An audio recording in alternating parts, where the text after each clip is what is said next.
On the day of the company anniversary party, I was dressed in my usual suit, and my wife, Rachel, wore a dress she had pulled out specifically for this day, and we headed to the venue. We headed to the hotel where the party was being held and checked in at the reception. Rachel was excited about the flowers and beautiful decorations in the venue. She was also looking forward to the meal, and I hoped the evening would pass peacefully. But that hope was shattered by my boss, Johnny. Hey, there you are. Johnny spotted me and quickly approached us while looking at Rachel. Is that your parent next to you? Don't bring your mom to a company party. In my anger, I took Rachel's hand and said only, "Let's go," as we walked toward the exit. I soon heard footsteps running behind us. Turning around, I saw James, my colleague, running towards us. His face was clearly pale. Beside him was a man who looked to be around 60 years old. However, before I could speak, the man next to James opened his mouth. Rachel, is that you, Rachel? My name is Tom Eastwood. My work is fulfilling, and although we don't have children, I enjoy a happy life at home with my wife, Rachel. I met Rachel about 5 years ago. Actually, it was only a few years ago that I started working at my current company. Before that, I was a teacher in Cambodia. I met Rachel during that time. Rachel was working for an organization that provides international aid, primarily to developing countries, and she was dispatched to Cambodia. To me, it felt like a fateful encounter. Until then, I had never had any romantic experiences and assumed I would live a life far from marriage. That's why I decided to work overseas, but after meeting Rachel, I became completely captivated by her.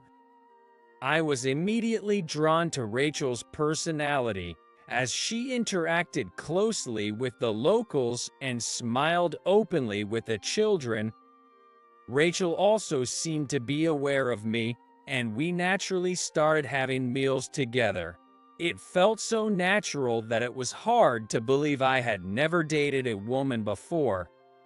At first, Rachel seemed concerned that she was more than 10 years older than me, but I didn't care about the age difference at all. In fact, I was drawn to the kindness and patience that Rachel had, which younger women often lacked. When I told her this, she would smile at me happily. Even though I had met such a wonderful woman, my boss, Johnny, always mocked our relationship.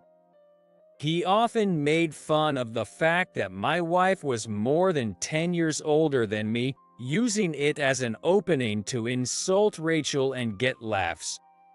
Johnny started mocking Rachel shortly after we met 3 years ago. That day was my welcome party, and despite being a mid-career hire, almost all the employees gathered for me. Since it was a startup and still a young company, there weren't many employees. Even so, I felt reassured, thinking I could quickly get used to the warm, homey atmosphere of the workplace.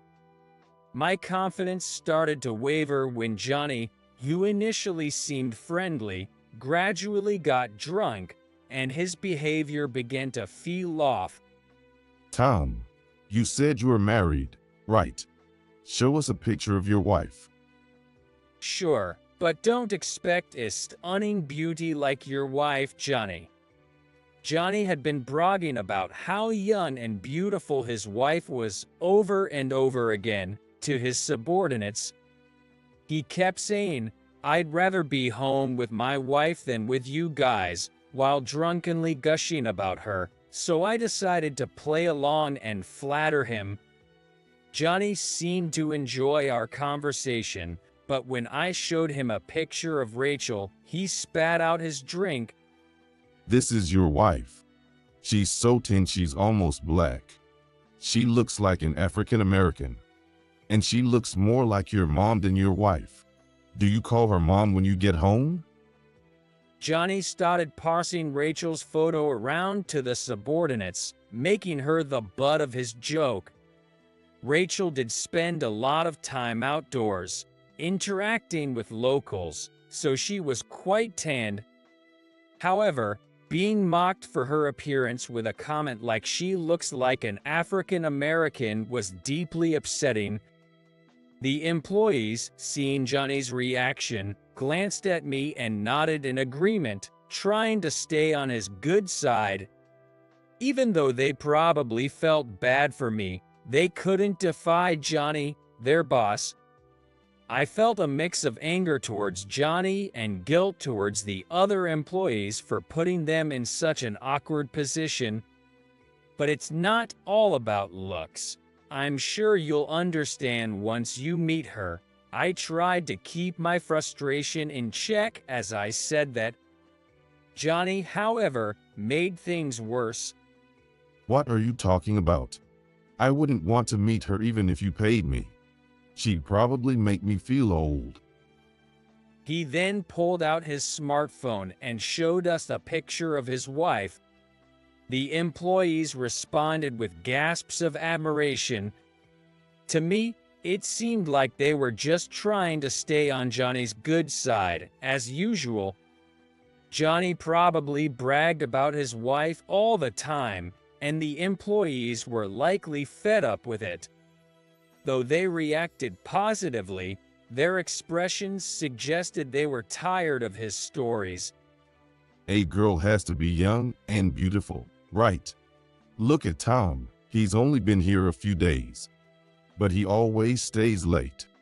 With a wife that unattractive, no wonder he doesn't want to go home early. Johnny laughed loudly and finished his beer as he said that. An employee nearby ordered a new drink, and Johnny nodded with satisfaction while holding his glass. I'm in management, so I can't leave early. But I'd almost trade places with Tom, who doesn't want to go home. Learn the job quickly and get promoted soon. All right. Johnny slurred, emptied his glass and headed to the restroom. The sympathetic looks from the employees were painfully obvious. From that day on, every time Johnny saw me, he would start by mocking Rachel. Morning. You're in early again. Well, if you don't want to be at home, it's understandable. Just don't rack up too much overtime, okay? He'd laugh heartily and head to his desk. Even though I enjoyed my work, every time Johnny opened his mouth, my mood would plummet. That day, while I was organizing my things, Johnny called me over. From now on, when you get in, make me coffee. He ordered me and assigned me a task unrelated to my work. I thought this was too much and was about to protest. But then I remembered the younger employees making coffee for Johnny every morning.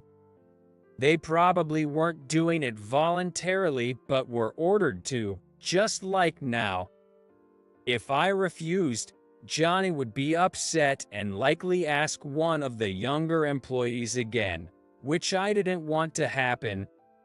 I sighed softly and replied in a small voice, "Okay."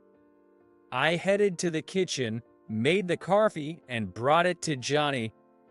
On the way, I thought I should have asked the employee who usually made Johnny's coffee whether he took sugar or milk, but decided to just bring it as is and remember to ask next time.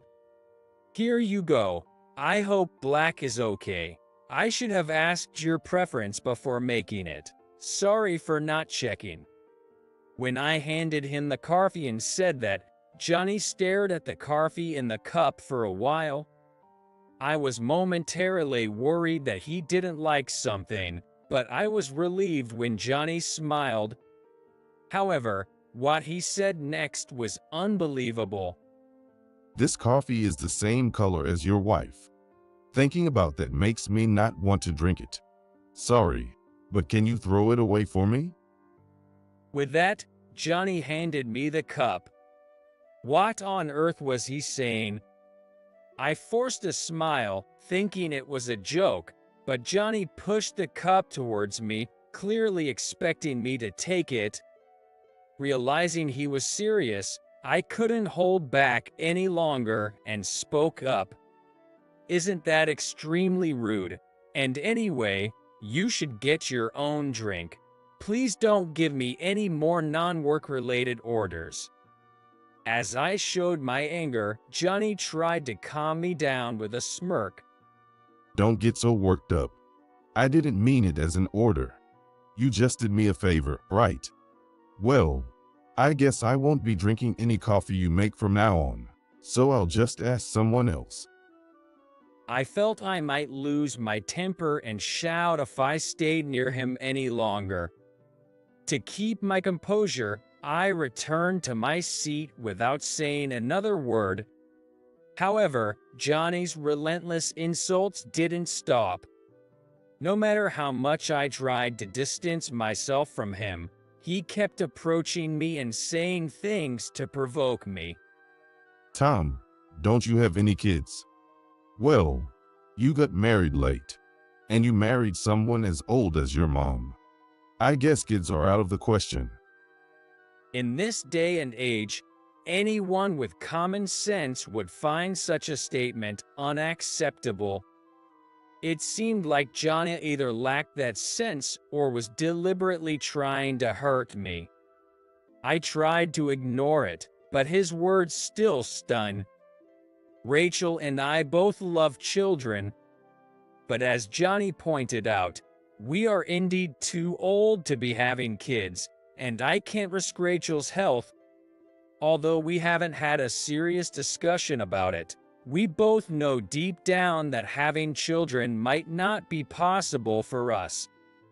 That's why Johnny's words hurt me so much, and it made me sad to hear them. I could feel the sympathetic looks from the nearby employees. Whether it was because of Johnny's rude behavior or seeing how deeply shocked I was, I couldn't tell. I just knew that despite being passionate about my work, I was starting to feel increasingly uncomfortable. The harassment from Johnny continued, but I stayed with the company. Sure, he often bothered me before and after work hours or during breaks, but once work started, I could immerse myself in my tasks. I was satisfied with that time, and I probably developed the skill to tune out anything unrelated to my work that Johnny said. Lately, I found myself getting less irritated by Johnny. One day, Johnny asked me about the upcoming company anniversary party. Tom, can your wife make it to the company's anniversary party this weekend? For the 10th anniversary of the company's founding, we were allowed to invite spouses and children. Although it's now easier to start a startup company, many companies still fail and go bankrupt. It's impressive that this company has lasted 10 years and looks set to continue growing steadily. I enjoy the work itself and hope this lifestyle continues, but bringing Rachel is a different story. Thinking back on my interactions with Johnny, I'm sure Rachel would only get hurt. Johnny asking if my wife could come was probably just curiosity. He might say something hurtful even in front of her. It's a great opportunity to invite family, but I think I'll let my wife relax at home. Johnny looked surprised. Come on, don't be so boring. Let her come and say hello at least. It was clear Johnny intended to interact with Rachel in some way. I was determined not to bring her to the party, but his next words made me waver. Or are you saying you can't show her to us? You keep saying you love your wife, but deep down, you feel ashamed of her, don't you? Hearing Johnny say that, I couldn't help but get defensive. That's not true. Fine, I'll talk to my wife about it. So, I ended up talking to Rachel about the company anniversary party. When I got home, I asked her right away, "You know the company anniversary party this weekend? Well, we're allowed to bring family. I was thinking of just going by myself, but what do you think?" Rachel's face lit up when she heard this. Oh, really? I'd love to meet the people you work with and see what your workplace is like. Let's go together. Seeing Rachel's carefree smile, I felt a moment of excitement about the upcoming party. However, Johnny's smug grin quickly flashed through my mind. Hoping nothing would happen to hurt Rachel, I prepared for the weekend. On the day of the party, I dressed in my usual suit, and Rachel wore a dress she had pulled out for the occasion. We headed to the hotel where the party was being held and checked in at the reception. Rachel was delighted by the flowers and beautiful decorations in the venue. She was also looking forward to the meal, and I hoped the evening would pass peacefully. But that hope was shattered by Johnny. Hey, Tom. There you are. Johnny spotted me and jogged over, looking at Rachel. Is that your parent next to you? Don't bring your mom to a company party. He had already seen Rachel's photo, so there was no way he could make that mistake. Rachel, however, didn't seem to catch Johnny's meanness and responded with a smile. No, I'm his wife, Rachel. Thank you for always taking care of my husband. I used to work in Cambodia and got a lot of sun, so I look older than my age, don't I? When Rachel said that, Johnny sarcastically agreed, "You sure do." Rachel didn't seem to be bothered by Johnny's response, but Johnny didn't like that. Finally, he said something outrageous. Oh, you're his wife. My apologies. I heard you recently got married. But at your age, having children must be difficult. Tom said he likes kids. But when you marry at that age, you have to give up on some things. Rachel was visibly hurt, and after forcing a smile, she looked down. I couldn't stand to watch any longer, so I looked at the seating chart to leave the scene. "Well, we'll be going now. Thank you for tonight." Johnny didn't let me leave, though, and continued with his usual relentless insults. By the way, this party is only for spouses and kids. Right. Hope there won't be any misunderstandings. Johnny was implying that Rachel and I looked like mother and son. I lost my temper and raised my voice at him. "This is my wife. How many times do I have to tell you?" The room went silent, and I could feel all eyes on us. Rachel, humiliated and hurt, kept her head down. Johnny, initially shocked by my outburst, didn't like being yelled at by a subordinate. He said to me in a low voice, Who do you think you're talking to? You seem to lack basic social etiquette. Someone like you is a problem here. Go home. Still fuming, I snapped back at Johnny. "I can't stay in a place this unpleasant either. Excuse me." Taking Rachel's hand, I said, "Let's go," and we walked towards the exit. I could feel the eyes of the people in the room on us as we left. As we walked, feeling a mix of anger and embarrassment, I heard hurried footsteps behind us.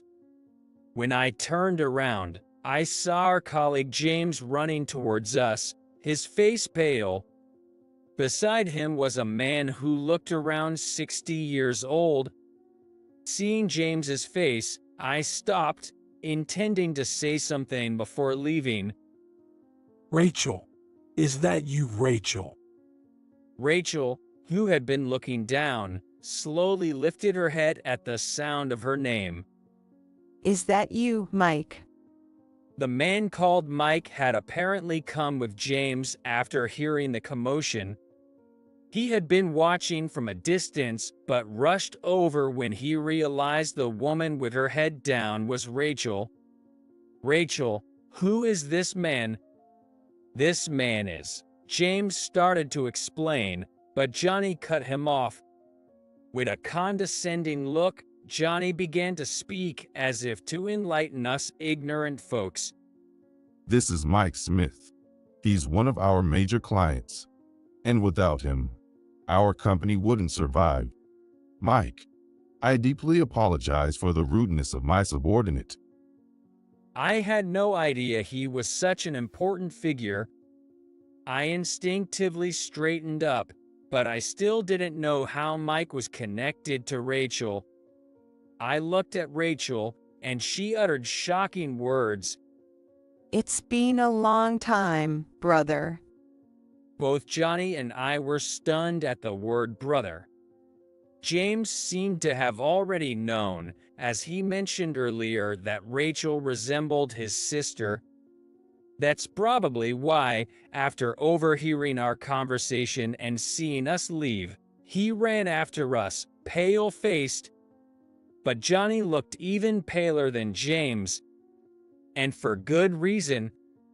However, since we hadn't had a wedding ceremony, our families had never gathered together, and I had never heard that Rachel had a brother. Besides, it seemed that Mike was much older than Rachel. When I looked at Rachel for an explanation, she began to speak about her past. I had met Rachel's parents directly, but it turned out that her mother was actually her father's second wife. Rachel's father had lost his first wife to illness, and they had a son who was already in elementary school at that time.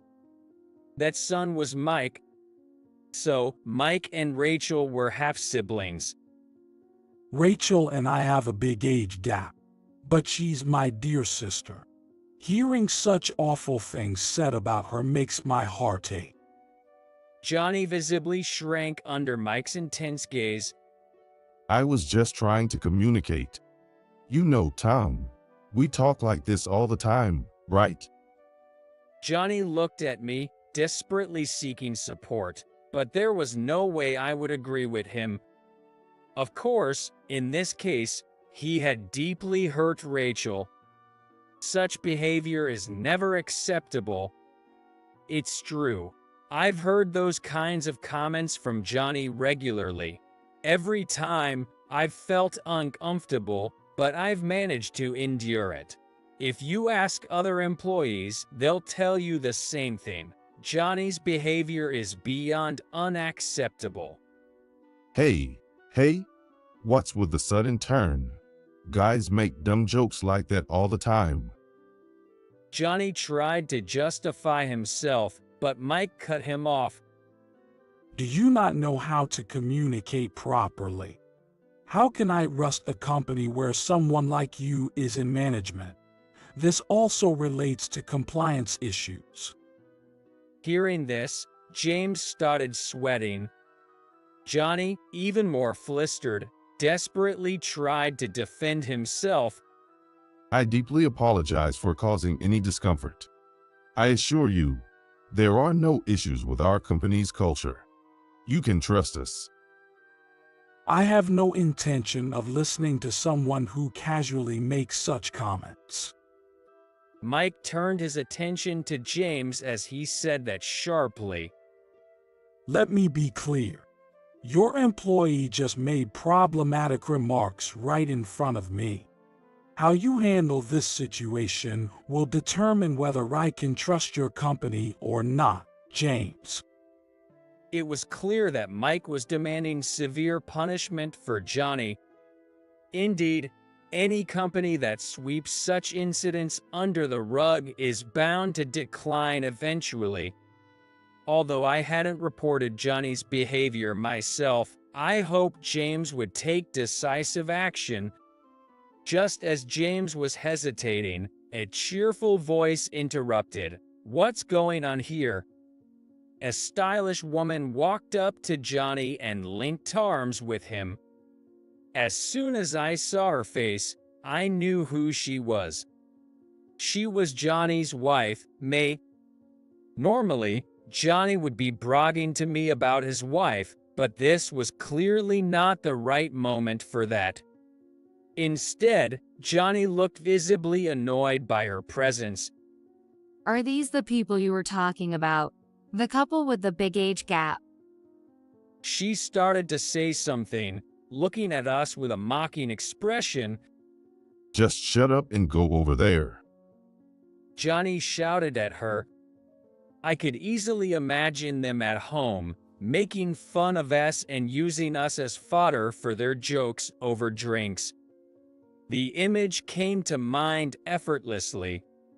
After Johnny's wife left, James cleared his throat to get our attention. Mike is right. We need to clarify the facts and proceed with an investigation that could lead to disciplinary dismissal. James wiped the sweat from his forehead as he said that. Hearing this, Mike nodded slowly. If your company handles misconduct this seriously, I can trust you moving forward. Since this involves my family, I would appreciate a follow-up report. Mike continued. I apologize, but I'll be leaving now. He then headed towards the exit. His posture showed that he was trying hard to control his anger. James hurriedly followed him to the exit, while Johnny watched in shock. In the end, Rachel and I also left the party and decided to have dinner at another hotel. Since we had dressed up for the occasion, we thought we might as well enjoy a nice meal instead of heading straight home. As we toasted with our drinks, I spoke to Rachel. I'm sorry for ruining your night. I enjoy my job, but that guy really causes me problems. When I apologized, Rachel shook her head apologetically. I'm sorry too. I'm sure I've made you feel ashamed because of me. I had never seen Rachel, usually so cheerful, blame herself like this. It doesn't matter what others say. I fell for your smile and your inner self. Rachel finally smiled and said, "Thank you." Then I asked her something that had been on my mind. By the way, you seemed quite close to Mike, but I've never heard you talk about him. Can you tell me more about you two? Sure, I'm sorry I never mentioned it. It's not that I wanted to hide it. Rachel began to talk about her feelings. By the time Rachel was old enough to remember, Mike was already in high school. When she was told that Mike was her half-brother, Rachel felt as if her mother only loved her. Rachel had always felt guilty about Mike and, because she admired him, thought it would be better for her to stay away from him. That's why she decided from a young age that she would work overseas in the future. Since she started working overseas, Rachel hardly ever returned to the US, and she couldn't even remember the last time she saw Mike. I was genuinely surprised to hear this. But Mike really cares about you, Rachel. Maybe you don't need to be so hard on yourself for his sake. Rachel thought for a moment and then said, "You're right," taking a sip from her glass. The week after the party, an internal consultation office and an investigation committee were established to address the issue with Johnny. The committee quickly uncovered Johnny's previous misconduct through interviews. Within a few months, Johnny stopped coming to work without notice, likely having been either fired or resigned voluntarily. Oddly enough, I felt a bit sorry for him, but I reminded myself that I wasn't the only one he had wronged, and he deserved the consequences. I hoped he would learn from his mistakes at his next job. With Johnny gone, I've been able to work under a new boss without much stress. My relationship with Rachel remains strong, and I'm very satisfied both personally and professionally.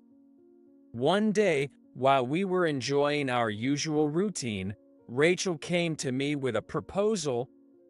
We've had dinner with my parents, but would you like to have dinner with my brother, Mike?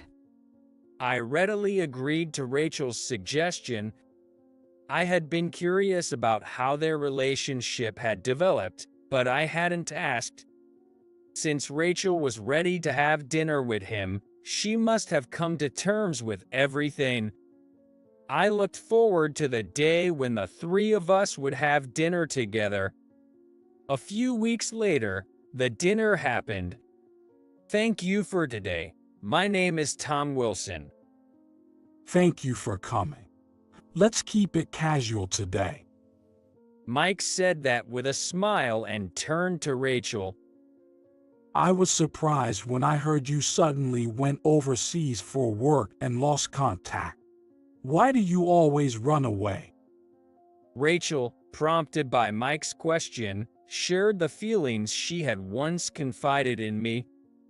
How it felt to suddenly have a brother. How she felt like all her mother's love was directed only at her, making her feel guilty. How she decided to leave because she remembered Mike being unhappy at home. Mike listened intently and finally smiled.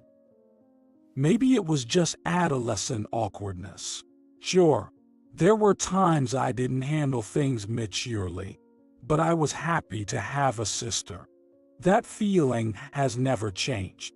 Plus, Mom showed me love even though I wasn't her biological son. Hearing those words, Rachel looked relieved.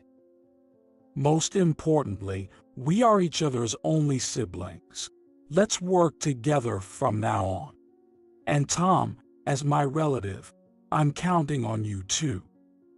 We raised our glasses again, confirming our bond, and toasted once more.